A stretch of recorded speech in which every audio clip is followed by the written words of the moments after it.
उधर दूसरी तरफ दरिंदे दोबारा साया जुल्मत के पास पहुंचे और बोले, हम तैयार हैं, मगर फकीर की हिकमत हमें चाहिए।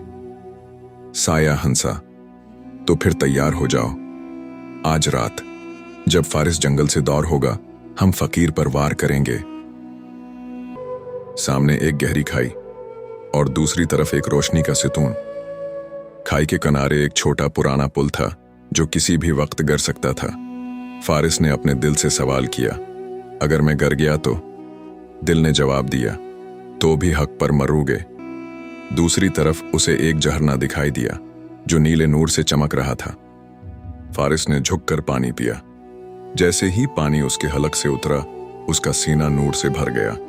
एक आवाज आई, फारिस, अब तू सिर्फ खरगोश नहीं। साए जुल्मत ने बाबाजी पर वार कर दिया। दरिंदे चिल्ला रहे थे,